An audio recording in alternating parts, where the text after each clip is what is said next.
Hey, Miss Beautiful Anita, you coming in sideways? Hey guys, welcome to another edition of For No Particular Reason. I'm Kerri Lewis, and my lovely co-host Yanko Yankov is soaking it up in sunny Dominican Republic. So I have the beautiful Anita Governors Govender, yes. Govender joining us for today's chat, and I'm so excited. Thank you, Kerri. So am I. So great to be here with you. Yeah, so what's going on? Do you want to share with the community a little bit about what you do so that way they have context? Yes, I love that. Thank you. I'm a transformational coach, and I serve professionals that are striving for excellence and want to make a change and are dedicated to their personal growth. And what I do is I help them rapidly transform their emotional pain to power, and they use that as fuel for their success. So whatever's holding them back, it just helps them to actually propel them to the next level. And I love what I do. I know you do. You're good at it. So, for anybody out there watching, I've actually gone and done a session with Anita, and it was really profound. So, I would encourage all of you guys to reach out to see if she's a good fit for you. As always, Yanko and I really have this show to hopefully educate, inspire, and also provide resources for you guys. I know that we're not always going to be the right fit. So if you watch a show or if it's a replay and you feel called to, I'll make sure that we have Anita's information and you can reach out to her. So I love it. Absolutely, yeah. Part of what I really enjoy with the work, Kerri, is the emotional detachment from the pain, because people struggle with that every day. They feel that every day, and it permeates everything that they do. Uh, all the decisions that they make. That pain is just so, it's all pervasive. And so when we can detach from that and actually use the gift in the story to understand why we had the experience, what can be gained from that, and how do we move forward without that interfering anymore, for me, that's a game changer. Yeah, I love that. Yeah. Who is it? It's Viktor Frankl who wrote A Man's Search for Meaning. Beautiful, beautiful book. And a lot of the work I do with clients is based on his psychology, which is logotherapy. So it's kind of similar in that it's taking the experience you're in and finding a positive meaning for it rather than just feeling victimized by the experiences. And I truly believe that's where we hold our superpower. Absolutely. Absolutely. And I think, one of the unfortunate things is we're in such an avoidance kind of society where if I don't think about it, if I don't focus on it, then maybe it will just go away. I can get through it. If I bury it deep enough, it doesn't affect me. If I don't ever think about it, it doesn't affect me. But that's so not true. That is Yeah. so not true. And that's what people discover when they really, that's what the personal growth journey is all about, is just, it's learning about you in a way that you haven't learned about before. It's not about other people per se. It's about you. Yeah, I because I work in addiction and mental health recovery, and we do similar work but in different ways. I'll tell you, Yes. I honestly tell people most people don't even know themselves. I can wholeheartedly tell you unequivocally until I did the work for myself, I was a set of beliefs that were given to me by my parents, by my family, and by society. And Yeah. until I really examined them and decided whether those beliefs served me, I was just operating on a default mode of Kerri. But then once I started to look at those emotions, look at those experiences from curiosity, not judgment, I was able to recognize a lot of my suffering came from the fact that I wasn't honoring who I was meant to be. And I was just going along to get along because that's what I was conditioned to do. Right. Yes. Absolutely. None of us chose our beliefs, Kerri. None of us. It was inherited, you know. Um, from the time that we were kids, and not inherited in the way that um, one might think, like on this cognitive level of, oh, this is what I believe and this is where I got it from. It's basically just downloaded into us as programming. That's it. Yep. Dr. Bruce Lipton wrote a beautiful book on that, The Biology of Belief, which Love that book. explains, I know, it just explains everything and how you are. And so if you never go back and examine that, if you never look at that, you're just operating on default behavior that someone else put in there, default beliefs that other people put in there. So doing this work is really about knowing you. And I know, like from personal experiences, I'm sure you know as well, is that, oh, you got a thumbs up there. I know. I was like, whoa, we're already kicking butt, girl. I've learned things about myself that were revelations to me. I didn't, you just accept kind of, oh, this is who I am. But when you start to dig deep and you understand the why and the how of it, then it puts you at choice as to, well, do I want to continue behaving this way or believing this way? Is it something that is serving me, or is it actually working against me? It puts you at choice, and you can keep everything if you choose to, but that's the point, is you get to choose. And Yeah. that's what I find so empowering. Yeah, there's two things that I would highlight.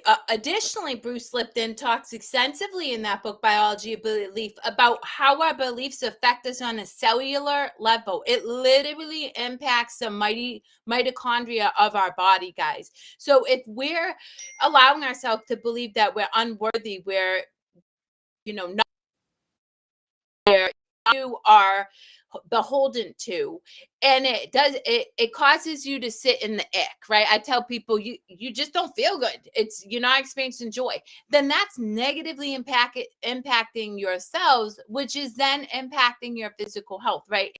It's we're all tied in.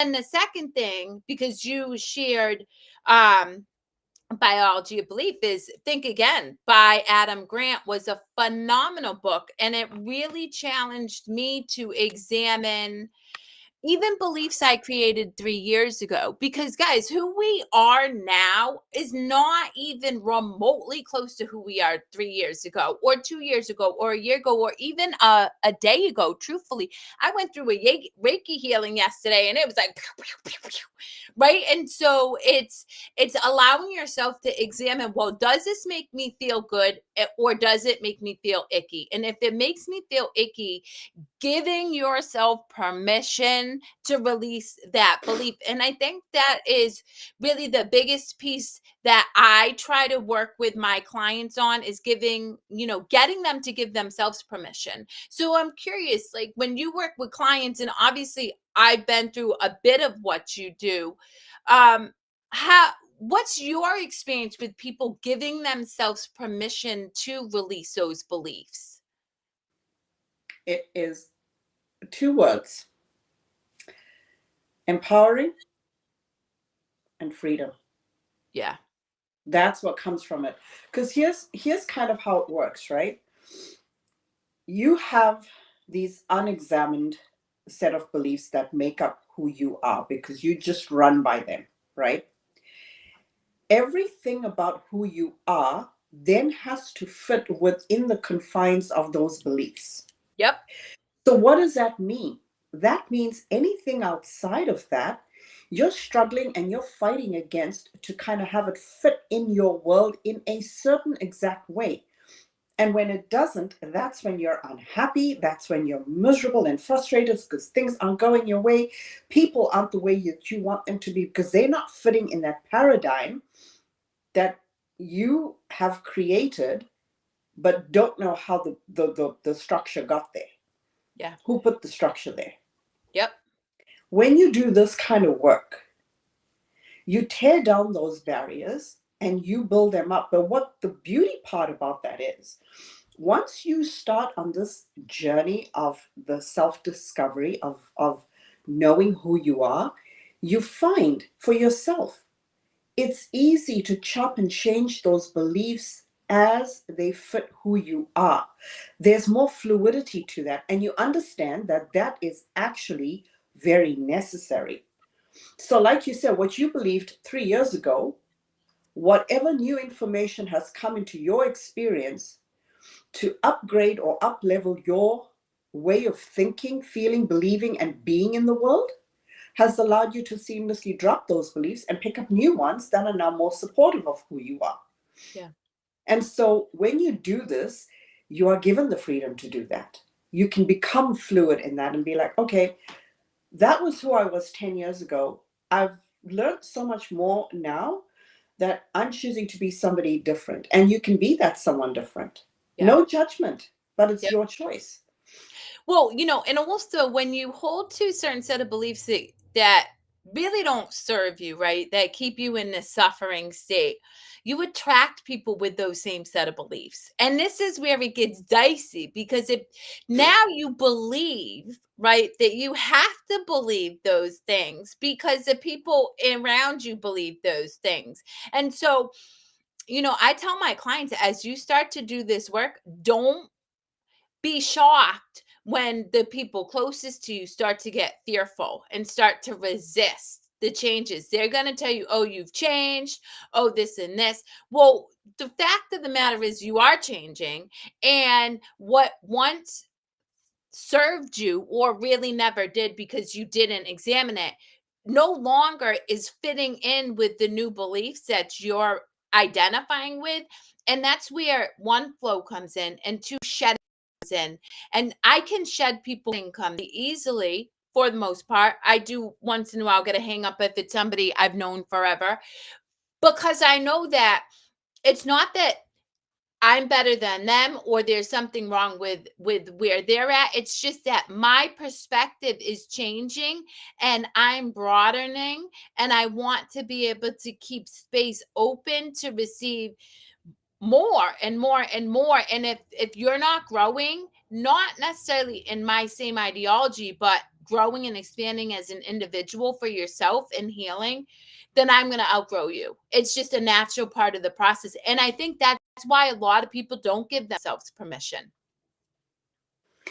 Right, but what if you look at this, what is the actual purpose of all of this anyway? Any one of us, whether we do personal development or not, I feel like at the basis of everything is that all we want is to be happy. We just want to be happy. And this honestly is the quickest way to be happy. Absolutely. This is what it's all about, because we're not doing it, at least for me, if I speak personally, I'm not doing it for any other reason than to know that I have not felt this happy, this joyful, this comfortable in my own skin than I have since I started doing this work, since I've shed all the layers that just weren't even mine to begin with, and Yes. discovered, well, who am I really? And to move through the world in that way, just as me, without society's beliefs added on there, without cultural beliefs, without familial, just to be me and to be secure in that. There's no greater freedom. Yeah. There's just no greater freedom, because I always get to be who I am no matter where I am. I love that. I tell people, right? Right. The reality is you're gonna get the same Kerri if I'm out hanging out with Nana, if I'm working with a client, if I interview for a board of directors position, which interestingly enough, I scared the bejesus out of all of the people, and they like pretty much interrogated me like I was on trial for this. And of course, they didn't choose me, which was good because I would have really, really challenged their belief systems and they weren't ready for it. But you get me unapologetically. And something I'm incredibly proud of for myself is there's a theme that runs through all the testimonials I get from my clients, and I get a lot, and all of them say Kerri's authentic, bold, and unapologetic. And I'm like, if that is how that you perceive me, then I'm showing up as me, because I am authentic, I am bold, and I am unapologetic. And it doesn't, and my job isn't to make you feel okay with it. If that makes you uncomfortable, I'm not going to try to change you. I'm not going to judge you for it. That gets to be your experience of me. But I'm certainly not going to dim my light and play small because I make you uncomfortable. And I will tell you that is freedom. That is freedom, because there's no pretense. There's no place. I don't walk into any room and have anxiety about who I'm with, how I'm going to show up. And I know that I am intrinsically worthy of being in any space that I deem works and makes me feel good about being in. So I love that so much. And it really does. It starts with beliefs. It starts with looking at what you believe about yourself now, and then making a choice whether to move out of that. But going back to permission and fear, Anita, I think that, like, you and I have gone through work, right? It's Oh, not yeah. easy to question your beliefs, right? And it's certainly not easy to shed people. Like, that was very painful, and it continues to be painful for me because I love deeply and truly. And so I think a lot of people stay stuck in these cycles, or in abusive relationships, or in environments at their work that are totally toxic and not supportive to their well-being, simply because to do the work feels too scary because it of the unknown. Yeah. Because it's like, okay, well, what if I do this and then I don't work here? But what if you don't? Do you want to look at your life 20 years from now and be in the same situation? That was my motivator. I'm like, oh my God, I don't want to be 44 and dead. And that was my oldest sister. I'm the same age as my sister was when she died. And Mm. so, how do you work with people to kind of overcome that resistance? Or do you only work with In truth, I work with people that come to me ready to want to make the change. And the reason for that is I don't feel that I want to convince anyone that this is what they need or it's good for them. Because if you can't already see that, then you're not ready to take the deep dive that we're going to take in this. Because um, what I've been told, and I know that this is true from the work that I do with people, we're not doing surface level work. We're going deep.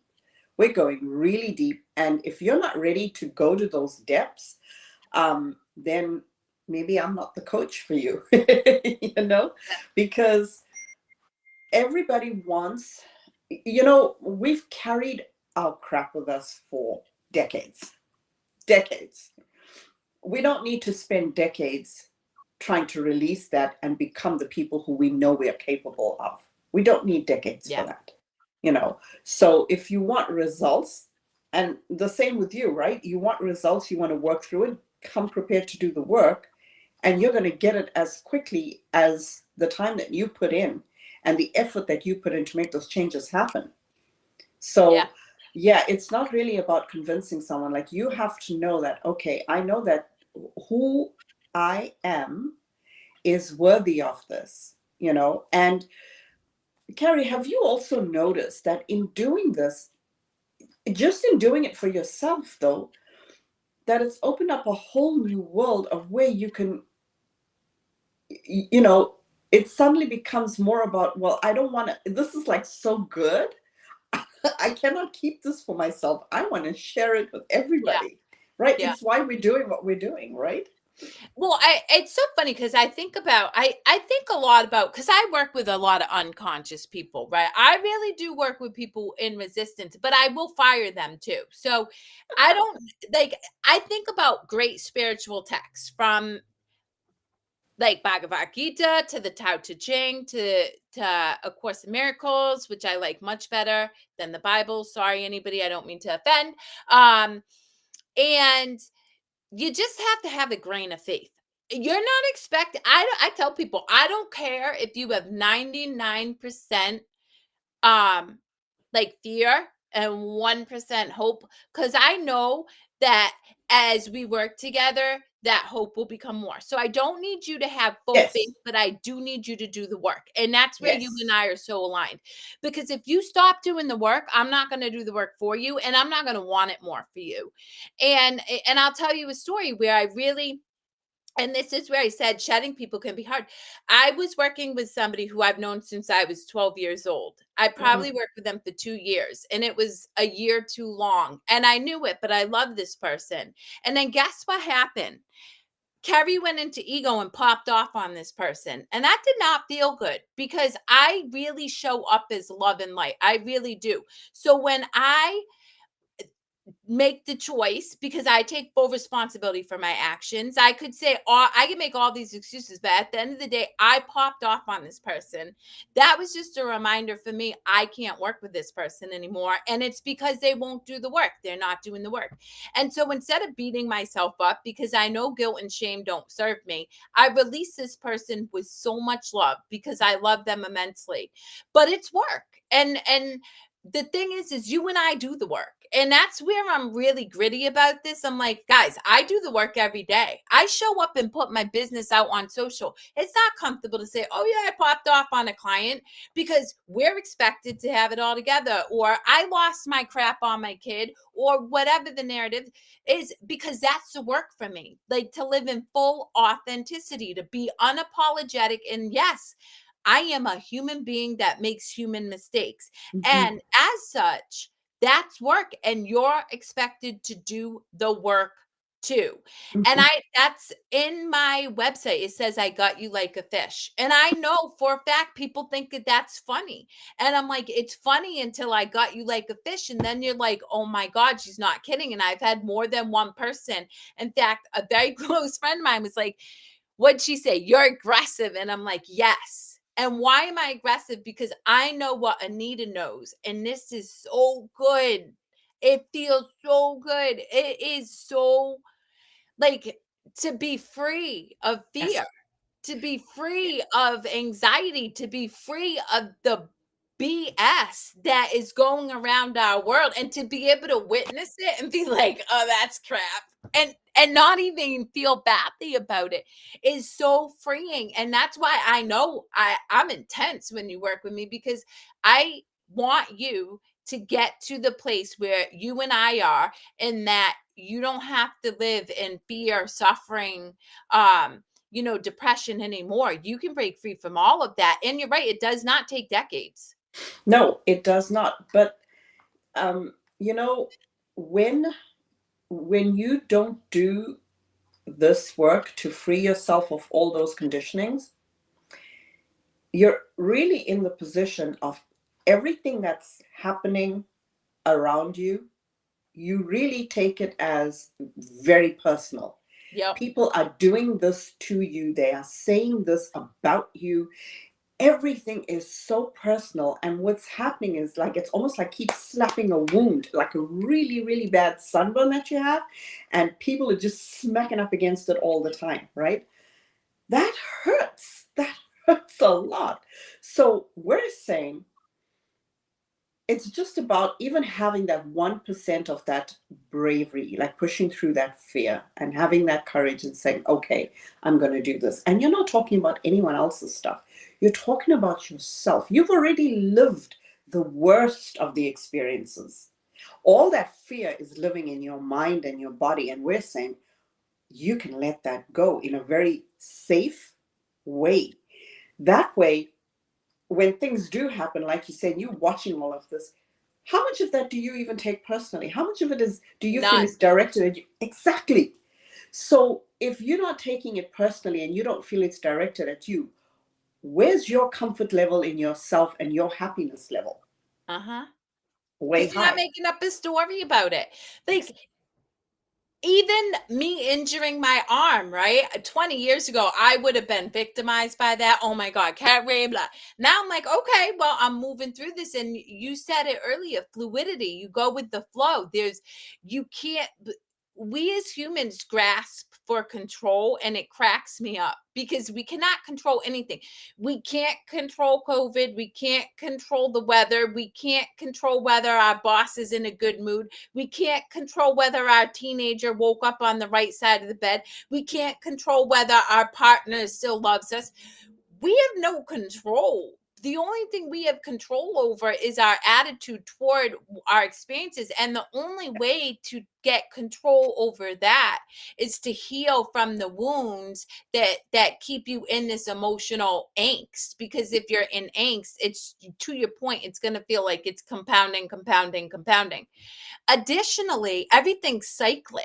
And so what I mean by that is, if you keep staying in that like mindset of being attacked, guess what? You're going to keep having experiences of feeling attacked and attacked and attacked. But if you start to shift out of those perspectives and feel like, oh, I'm nurtured, I'm loved, I'm cared for, right? Then you're able to attract people who nurture you, who love you, who care for you. And in that, that's where your power lies. What this is reminding me of, Kerri, was an experience I had a few years ago. My husband and I took a trip to Sedona, and I I was so excited to go because, it being this high vibrational place, and you can feel the vortexes in certain areas. So, like, I did all the research of, okay, where are the areas where you can feel the vortex energy, that kind of thing. And of course, we went there to visit. And what I found was interesting, when I was there and in those spaces, and I'm thinking, I'm not really feeling that vortex energy. So maybe I'm not as sensitive to it as anybody else, but whatever, still had a great time. But upon reflection, what I noticed was, and that's when it like really hit me, that I was receiving it in a very different way. I had an experience now, but when we had gone to Sedona, it was a few years ago, but I had done so much of my own healing and growing up until that point, that I was so completely different from what I remembered myself to be like, right? Um, and it was only when I was there, I had a feeling and a sensation within me that was of the old self that had not even done any personal work before. And I felt what it felt like to be me all those years ago. And I was like, whoa, this is crazy. Oh my goodness. I lived like this every minute of every day until I started doing my healing work. It was such an eye opener. And I said, wow, no, thank you. I do not want to go back to that because it doesn't feel good. And I could only know that in hindsight. Like you and I, we can talk about how good it feels, but in all honesty, you can't really describe it. It is a felt experience, Yeah. and it's personal to each and every one of us. Yep. And I knew that. I was like, wow, that's how I used to be. This is who I am now. And so that's how I experienced that vortex energy. Yeah. And I thought, man, this is like insane. And I'm so grateful to be on this path because boy, do I love the way I feel now. I know, and it's so interesting you say that because I forget, like, I remember it sucked, right? I remember Hmm. I remember being in my bed for months on end. I remember my house being disgusting because I was so depressed I couldn't clean it. Like, I had the, but I don't remember the suffering now because it does feel so good. So I really think about, like, no, you can't pay me to go back to that space. That's why even yesterday when I injured my arm, or 2 days ago, I was like, okay, we're just gonna go with the flow because I don't want to suffer. Like, that's so, like, I don't. It's funny. My friend Jamie, who is a Reiki master, he's a beautiful guy. He did um energy work on me yesterday. He was like, I don't even use the word suffer unless it's in conversation with anybody else because I don't identify with that word. And I'm like, I get that. I totally understand that. Like, for the audience, here's the thing, guys. It's not to say that Anita and I don't go through challenging times, right? My arm is pinched. I have a pinched Yeah. nerve. Something's going on. I can't feel. But it's how I perceive to look at it that makes up my human experience, how I live my life. And I can be obviously victimized by it. Oh, I can't do the same workout. I can't blah. But that makes me feel like crap. And I don't want to live in that space anymore. And then again, I'm always gonna remind you guys, we're magnets. So if I sit in that space, I guarantee you within 5 minutes, I'm gonna meet somebody in that same ick space, because we attract what it is we put out, and so that's why I'm constantly always doing the work. Well, I think this is actually a perfect distinction between pain and suffering. Hmm. You injured your arm, it's painful, right? And everyone goes through pain. Yep. But you're not suffering in the sense of, oh crap, why did this happen to me now? I mean, I want to go hiking. I don't know how this is going to work. If this arm is so, that is suffering. That is suffering. That kind of mindset, like, I wish the timing of this is so bad. I wish this didn't happen now. Like, it's going to take me forever. Now I got to go get x-rays now. And then I got to go get this MRI. That is suffering. That is separate, because that's what your mind is creating about the situation. Is your arm painful? Yes. But pain and suffering are two different things. And I think that's the distinction that we're trying to make here is we create the suffering. Yep. We do that based on what is Yep. going on in our minds, our thoughts, and that kind of thing. Um, and, Kerri, coming back to authenticity that you mentioned, one of the things that I found with doing all of this is the courage to speak my mind in a way that was not confrontational, because I never, I was afraid of confrontation. I never liked it. Yeah. Because when you think of confrontation, it's almost like you got to put up the defenses. You got to be ready for this argument. You got to confront this. It has sort of like this aggressive undertone to it. Yep. And I never liked that. But in doing this, it absolutely gave me the courage to speak my truth, but in a way that felt right, that was honest. And it was just merely saying, not coming from that space of wanting to create argument, but just saying, here's my experience. This is what I feel. Let's tell the truth. Let's say what's exactly there and not try to cover things up, Yeah. and that is freeing. And that way, when you do that, you're able to let go of things that normally would have just bugged you forever. Yeah. There's a Yeah. And freedom in just being able to let it go. being able to witness when you have the capacity to let it go and when you have to walk away. So what I mean by that is I grind myself, whatever. But if I'm sick, I haven't eaten, whatever, I may encounter experience that otherwise wouldn't have bothered me in the least. But I'm ruminating on it, or it might bother me. And that's part of having the tough conversation, which I have a whole community on having the tough conversation.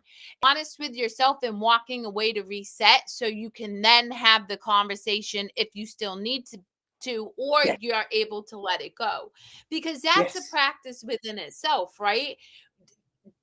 There's just so many variables in any given day that we can't expect to be able to control everything. Well, we can't control anything, but we might be tired and something might happen and we might have an emotional response.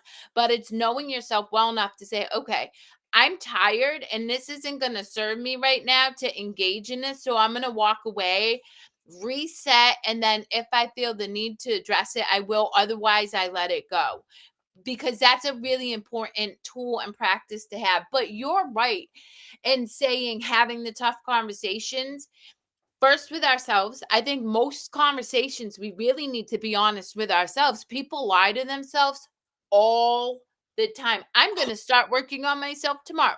I'm going to put down this cookie tomorrow. I'm going to quit drinking. And you never do because you don't have the tools to do it and you don't have support, which I truly believe we all need support. We are a collective and we heal in community, whether it's with an individual or other individuals and all of that. It's super important. And then also to your point, I tell people all the time, we're already working with a heightened nervous system, with information overload coming at us all the time. Your phone's pinging off the hook. Your emails are thousands of bajillions of emails you get all the time, whatever it is, right? You're already heightened. So if somebody comes at you, even if they, are seemingly being kind, you feel attacked, your defenses go up, right? And so I really encourage my clients to, one, prepare people for the conversation. Hey, I want to have a conversation with you. Let me know when you have time and that you have the capacity to have this conversation. Two, are you clear? Are you being very clear on what it is you're feeling, what it is your needs are, what it is that you expect, right? And then three, are you educating them, right? Because some people may not receive your kind message well, no matter what, but you're planting seeds, and it could be as simple as, I'll give you a real, like, personal, real tough conversation. I said to Nana one time, and maybe 2 years into our relationship, babe, I really feel like our sex life is boring. Right? Like, I feel like it's boring. And I want us to have a more, playful sex life, right? And because that, as a woman, makes it more intimate and joyful for me. So Mm. I was honest about what it was I wanted. I was clear about my needs around it, and I gave him the reason why. He could have been offended. What do you mean, babe? I all that, right? But I set it up so he didn't feel attacked. I didn't say you're boring. I just said we needed Exactly. to. And that's really, really important. And I totally agree with you. We need to be able to communicate what's going on in here to whomever, whatever, so that way we can get very clear on our needs being met, and or being clear with the people that we love the most, that we're on the same page and understand where each other are coming from. So this is kind of like an interesting segue into something, Kerri, and I'd really love to get your take on this, right? This is my personal feeling. I'm almost 100% certain that you share the same sentiment too, that if we are going to be guiding other people along this path, it is absolutely imperative that we hold ourselves to a higher standard in terms of what we expect of ourselves, and therefore to be able to guide others along this path. So that authenticity, that honesty, that truthfulness, the integrity, like, we need to live by that at all times in order to be able to show someone else or to guide someone else along that path. Because, I don't believe in that. I should tell you one thing to do and then I go do something else. Because I'm like, then where's the credibility and the validity of what I'm doing, right? If I cannot follow or practice what I preach. Yeah. And so what happens in cases like that? Like, how can potential clients who are considering working with coaches, what should they look out for when they decide on which coach to go with? If this coach is actually even doing their work, is true to who they are, just thoughts about what. And the reason I feel this way is because I got pulled into a situation that had absolutely nothing to do with me just this past week. you know and I was attacked by this other coach, and I thought, okay. Um and I don't want to go into the details of it, but at the premise of it was, what she said was, I was just trying to make you aware, almost like trying to protect me, and from another client. And I said, look, Let's just get really honest. This has nothing to do with protecting me. You got angry, you lashed out at me in your anger. It had nothing to do with protecting me. So let's get very clear on that. And here's the thing, and I told her we need to hold ourselves to a higher standard if we're going to be teaching other people and guiding other people. And it's important. So I kind of feel like, um, with someone looking to work with somebody, they have to know that the people that they're getting can stand by what they are preaching. They walk Oh, the for talk. sure. Yeah.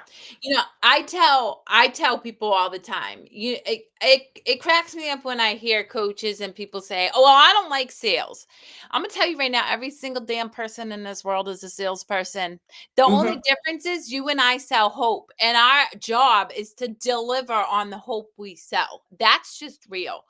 And I think that when it comes to, coaches, one, this is why I'm a wicked nerd about neuroscience, guys, because energy attracts energy, right? And so I don't really even worry so much because I know that my energy comes from love 99% of the time. And when it doesn't, I put it out there because I am human. I'm not going to be perfect. I'm not always coming from love. Got to get used to that.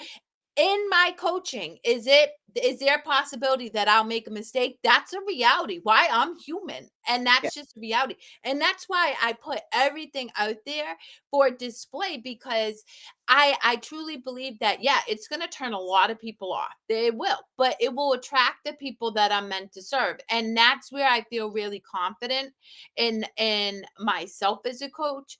And to your point, when I'm a big proponent of, I love doing my show, What's Your Story? I love lifting up other coaches. Why? Because I don't see them as a competition. I see them as, I'm in deep gratitude and admiration for any coach doing this work. Why? Because it's necessary work that is supporting the highest good of every single person. And again, how you work with people is different than me, Anita. Yes. I suspect I'm probably more aggressive than you, and that's okay. It's not right or wrong. It's just different. And so Hmm. when I run into coaches who come from a place of threat, when they feel like, when I pick up on their insecurity, I really truly try to affirm them, kind of like what you did with this woman. In terms of higher standard, that is tricky for me because who's deeming it a higher standard? At the end of the day, I think we all do the very best we can, and there's different levels of consciousness, and that coach who you engaged with is meant to serve a certain level of consciousness of a person, but we start to outgrow. And I know for a fact, like, I work with coaches who come from a higher level of consciousness than me. Like, they're just zenned out, zoo, and love all the time. I'm not there. And I know they attract different people. And it's just being able to, this is how what I would say to people. Trust your gut, man. Yeah. Trust what feels right for you. Don't make it about money. Don't make it about um skin color, which sadly I just ran into an issue with that recently, not for myself, but somebody I really appreciate and admire was what somebody refused to work with this gentleman because of their skin color. Um Make it about what feels really good for you in that moment and go with your gut instinct. And then also go with your gut instinct when it no longer serves you. And I'll give you a real prime example. When my sister died, I knew I needed to hire a therapist to process the way she died, because it was really, it was awful. It was Mm. gruesome. And so I drove home, and as the universe would have it, the universe found me this spot on, hands down, perfect therapist for that time. Like, I knew she had her entire office decked out like my older sister's house was decked out. She had a spunky personality. But I also knew when she no longer served me, I had way outgrown her. And in fact, I was coaching her, and I knew to walk away. And so it's understanding and trusting your gut instinct, that's going to be what gets you the right people at the right time. Right. Anita may be perfect for you, and then maybe 2 years later, Gail will be perfect for you, or maybe a year later, but we don't know. And so Yes. it's just really doing. And what I meant by, like, we have to hold ourselves to a higher standard, in the sense of, it's not about being better than anybody else, but Yeah, it is being at that level of consciousness where we constantly are examining what is true for us and not, and staying within that integrity, because this is what we're living every day. We're living this every day. So we really have to look at that, feel that, and be in that space, yeah. right? If we are asking a client to get really raw and honest with who they are, we have to do that for ourselves. We I absolutely totally have to, even if it is uncomfortable. Well, I think it's always uncomfortable. I It can tell is. you, I probably feel uncomfortable at least 60% of the time. I'm constantly pushing out to new bounds, to try new things, to do new things. And it's funny, I have a networking group, and there's an individual in that networking group that challenges me all the time. And I love it. I mean, I welcome this person so much. They're awesome. They're amazing at what they do and stuff. It's just that who they are bumps up against stuff that I need to flush out for myself. It's not that they do anything wrong. It's purely my internal stories of I don't even know, of like probably inadequacy, right? That it bumps up against. And so I sit in it and I challenge myself, and I challenge those beliefs, because coming full circle, guys, you're gonna keep digging deeper and deeper and deeper. We don't, like, until you become enlightened, right? And who knows if that will even be in this lifetime. You don't know. You're going to Exactly. constantly find more and more and more beliefs, and something that you thought you worked out comes up again and again. And a good example of that was when I started working on forgiveness, right? It took me 20 years to flush out my feelings around being raped, right? I would forgive. I felt good about it. And all of a sudden, I'd experience a situation where I would feel all of that stuff again. And I would need to re forgive, redo the work, and re forgive, redo the work, until it literally became something that no longer had an emotional impact on me. And that's really the deep depth work that Anita and I do. Is we can flush out the beliefs and you can release them. And that is true. But if it comes up for you in a moment, you have to just honor it and release it in that moment. And just know that it's not that you haven't done the work, it's just the work gets deeper and deeper and deeper and deeper. That is correct, because if you take one experience, that one experience has so many different perspectives to it, so many layers to it, that it's really hard to just wipe it all clean in one swoop, So you clear, and here's the thing, right? When you have an experience like you've described, so many that were just absolutely jarring to your being, okay, mentally, physically, emotionally, on so many levels, right? If you had to try to clear all of that at once, it will be overwhelming to the body, where you just wouldn't be able to process that. Yeah. So in the same way as it, that experience, when it happened, it didn't just land and settle all at once to you. It happened over time, you know with the way you started feeling, and everything that came with those experiences. It took time for you to actually process, this is what happened, and for it to fully settle, and then all the negativity that came kind of like with that. Yep. It didn't just happen overnight. In the same way, the clearing of it, there's a layered process to it. So it's not that it didn't work or it wasn't effective or anything like that. It's just your physical body cannot handle releasing all of it at once. So you do it in pieces. And then you might handle one aspect of it and look at it from one perspective. And then when it comes up again, you notice, oh, wow, okay, so not only did I feel this way about myself or the situation, but here's another way that I never knew before. And so that needs to be cleared. So it's a very like layered approach. And so being gentle with yourself and knowing that, okay, yeah, I can't do it all at once. I have Yeah. to be gentle about it. Yep. And just honoring your feelings when they come up. I think, you know, Yes. I can't tell you how many clients I talk to and they're like, "Oh, I was in this space and I started to cry, but I didn't let myself." Or, "Oh, I was in this space and I was mad, but I didn't let myself because I didn't want to look like a monster." And I'm like, "Okay, I'm not saying disproportionately rage out. If you have to leave the room and scream in a pillow, have at it. But if you're not honoring your emotions, you're not releasing that energy, right? I Mm-hmm. guarantee you I cry every day.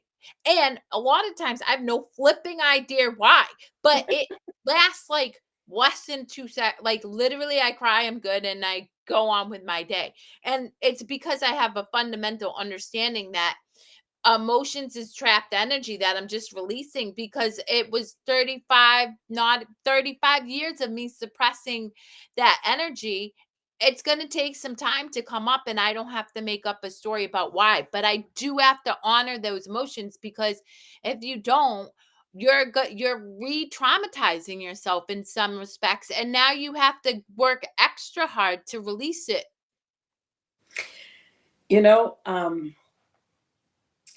I I had this experience one time where I was feeling these emotions coming up, and it was excruciating. The pain was that emotional pain that I felt, in the center of my chest. The way I described it then was like my soul was just being crushed. That's how it felt. It was so painful. I'd not experienced anything like that before. And I was doing the ugly cry. It was just awful. But I knew that the only way that I could get through that was to sit in it. Yep. Just not stuff it, not distract. Now, I was doing other things that needed to get done. But whilst I was doing those other things, I was dialoguing with what was happening within me and saying, I feel your presence. You're there. I know I'm allowing you to leave. Even though I'm doing other things, I'm allowing you to leave. And I even said to my husband, I'm like, please, can you take care of certain things? Because I need to sort of do this. And thank God he just like, yeah, because he could see the pain that I was in and nobody could help. Nobody could make it any better. Yeah. And in going through this, in just sitting with that feeling, in just experiencing it and crying through it, I could feel it letting up little by little by little. And I could tell, okay, okay, I see it's getting less, it's getting better. Okay, that's fine. Just come on up, come on up, come on up.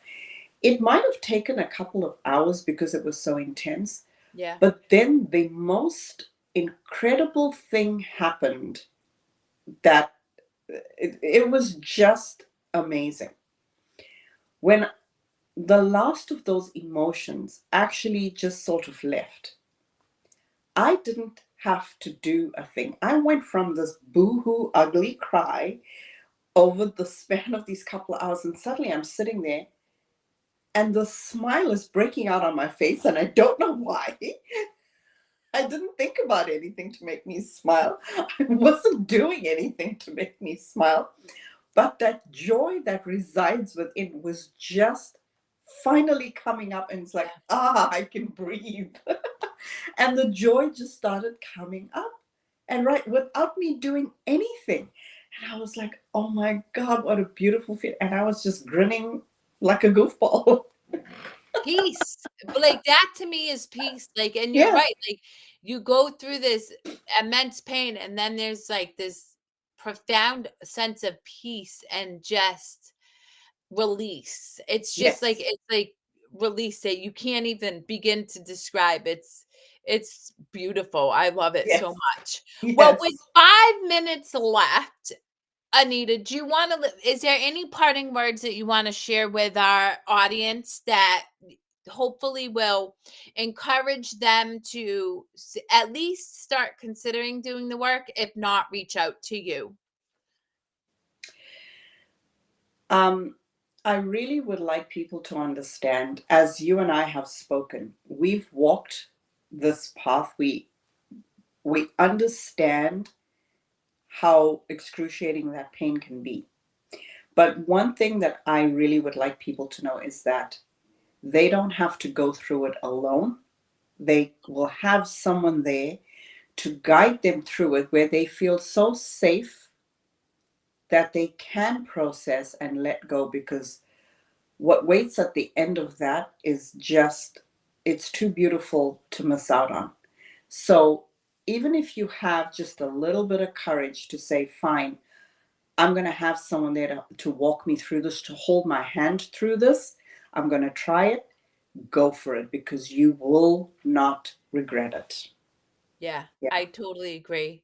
And it's, yeah, I tell people all the I didn't I tell people all the time, in this journey, there's a lot of laughter because I feel like the laughter comes with the heavy. And Yeah. I think one of my gifts is I'm incredibly funny. I just really am. And I can say the most witty things in the midst of like total crap Yes. to break that ugh. And that's important, I think, too, because people avoid this work because they're afraid it's going to feel heavy. And at times it does, guys. We're not here to sugarcoat this. It's heavy. But you got to give yourself permission to laugh and have fun through it. You just have to. Otherwise, you're not making it through. And so my parting words are I really encourage you to be brave and to ask yourself if you're experiencing joy and happiness and peace and connection every day. And if you're not, consider reaching out for support. Me, Anita, a friend, somebody who can hold space for you and guide you through that. But make sure to have fun through the process, because life is a journey that's meant to be enjoyed, even in the healing. And it doesn't have to feel so heavy when you just allow yourself to play and give yourself permission to laugh. Hmm. So that's so important. Anita, this has been a gift, a privilege, a treasure. For anybody who loved what Anita had to say or wants to learn more, I'll certainly add her information down in the comments. And until next week, again, Yanko and I and Anita and Gail, we all encourage you to question what it is you know. And if what you know keeps you in suffering, can you give yourself permission to